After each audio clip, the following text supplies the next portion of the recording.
Erev Tov Rabotai, we are continuing with our Mishna Yomi, Masechet Shabbat. We are up to Perek Yud Aleph, Mishnah Vav. Today's Mishnah should be Leilun Nishmat, Neria ben Tzvedlana Aranbayev, and Eliyahu ben Burcha Israelov, Menuchatam beGan Eden. Amen.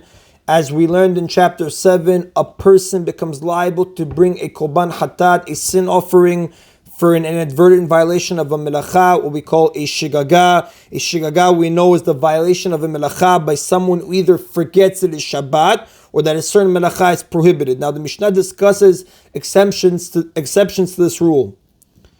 Hazorek v'nizkar la'achar she'atzta miyado. If someone throws an item from one domain to another and then he remembers that it's Shabbat after the item leaves his hand, but before it lands, which Mefarshim explain, to understand the melachav transferring from one domain to another consists of two acts. Akira, lifting an item from one domain, and hanacha, having it placed down in another. Now in this case, the person forgot that it was Shabbat when he lifted the item and threw it, but remembered that it was Shabbat before it landed.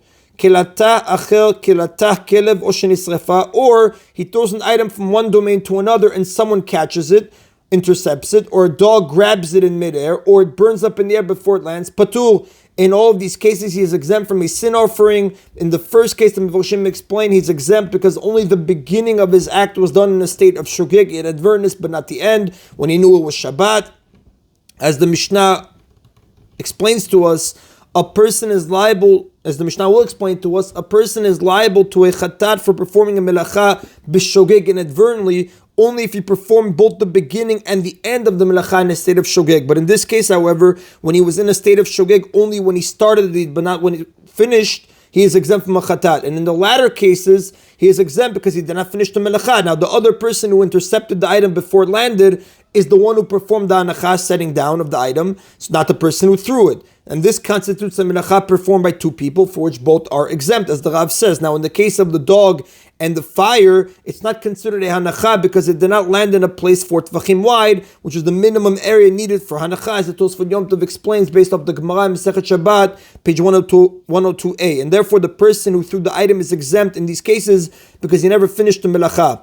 The Mishnah continues, Zarak la'asot chabura, if someone forgot it was Shabbat and threw an item to inflict a wound, ben ba'adam, ben b'be'ema, whether upon a person or upon an animal. So he forgot it was Shabbat, threw an item to make a wound, and whether it was a person or on an animal, v'niskarat shelo na'aseh chabura, and he remembered it was Shabbat before the wound was inflicted, patur, he is also exempt, because only the beginning of his act was done in a state of shogeg, but not the end. And the Mefarshim explain, wounding a person or an animal is forbidden on Shabbat, like we will see in chapter 14, Mishnah 1, and therefore this entire action could have been in a reshut echid, in a private domain, since the melacha involved here is not transferring, it's wounding.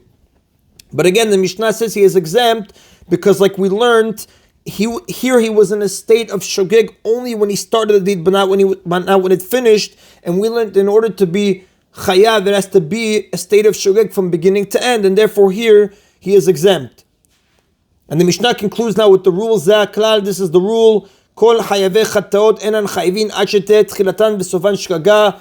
All of those who are liable to bring a sin offering do not become liable unless both the beginning and the end of their act occur when they are in a state of shogeg. So for example, when they forgot that it's Shabbat, tchilatan shgaga v'sofa zadon. However, if the beginning of their act occurs when they are in a state of shogeg, but the end of their act occurs when they are in a state of mizid, deliberateness, meaning when they remember that it's Shabbat, or tchilatan zadon v'sofan shgaga, if the beginning of their act occurs when they are in a state of mizid, deliberateness, but the end of the act occurs when they are in a state of shogeg, inadvertentness, bituin, they are exempt from liability.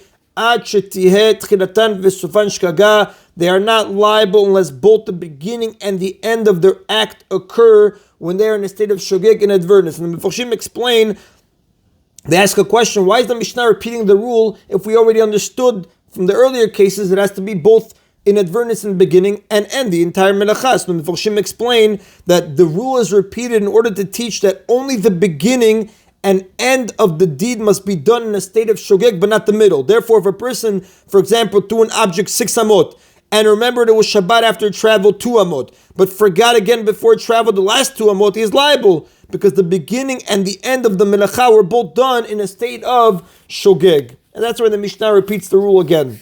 And that is in Rabotai of chapter Yud Aleph, Mishnah 6. We continue now with Perek Yud Bet, Mishnah Aleph. This Mishnah discusses two more of the 39 melachot listed earlier in chapter 7, Mishnah 2. Namely, we will discuss building and striking the final hammer blow. The melacha of building boneh is making, repairing, or improving a permanent structure. The melacha of striking the final hammer blow makeh patish, is performing the last step in a process, such as adding the final touch to an object that one is making. The Mishnah will explain now how much one must do to be liable for these melachot. Haboneh, one who builds, kama yivneh v'yeh chayav. How much must he build to be liable? Like we learned in the last few chapters, one is not liable for doing a melacha unless he achieves something significant. So the Mishnah says, Haboneh kol shehu, one who builds any amount is liable. Now the Mefarshim explain, since building even the smallest amount can be significant, such as filling a small hole that spoils the beauty of a mansion, one is liable for any amount of building, as the Gemara says on page 102b in Masechet Shabbat. The Mishnah continues that the same applies to the melacha of makeh patish, striking the final hammer blow, as in the following cases. Vamsatet, also one who chisels a stone into its final shape. For example, he cuts it into a rectangle, smooths it out, or puts any other kind of finishing touch on it. This is a toladav makeh patish, striking the final hammer blow, because it's the final step in the process of making the stone fit to use, as the Rav explains. V'makeh patish of matzad, the Mishnah continues, one who strikes a stone with a hammer or a small axe to break it off from a quarry, which the Mefarshim explained. The Rav says, after a stone has been almost entirely cut away from the rock, a single strong blow is used to break it off completely. Since this is the last step in the process of quarrying off a stone, it's an example of makeh patish, striking the final hammer blow. Hakodeach, one who makes a hole to finish the construction of something. So for example, the Mefarshim explain, if one makes a hole in a wall with a nail and leaves the nail in the hole to be used as a hook, he has performed the melacha of striking the final hammer blow, because he thereby completes the making of the hook, as the Gemara explains in Masechet Shabbat, page 103a, in the view of Shmuel. Kol shu, the Mishnah says, Kol shu chayav. In any amount, if you do any of these following cases in any amount, chayav, the person is liable, even for making a small cut in a stone, quarrying a pebble, or making a tiny hole. Now, although one is liable for any amount, it must meet the following condition. The Mishnah concludes, or continues, Zak klal, this is the rule, Kol ha'oseh melacha u'melachto mitkayemet b'Shabbat hayav. If anyone does a melacha on Shabbat, and the product of his work will last in his presence form, meaning the item is ready to be used as is without any changes or improvements, he is liable. Otherwise, the act is not significant and cannot be called a melacha. Rabban Shimon ben Gamliel Omer, Rabban Shimon ben Gamliel says, Afa makeh bekurnas ala sadan bishat melacha hayav. Even one who strikes with the hammer on the anvil while he is working is liable, because he is like one who improves his work, which the Mefarshim explain, when one makes something out of metal, he puts the metal on an anvil, which is an iron block, and beats it into the shape that he wants. After every few blows, he bangs his hammer directly on the anvil in order to flatten any jagged edges that may have been formed on the head of the hammer. Rabban Shimon ben Gamliel holds that even when he bangs the hammer on the anvil itself and not on the metal object he's shaping, he does a melacha, because he's repairing, so to speak, the hammer. However, the Rav says the Tana Kama of the Mishnah disagrees. In the opinion of the Tana Kama, the craftsman is liable only for the very last blow of the hammer on the anvil, which is struck after the work is completed.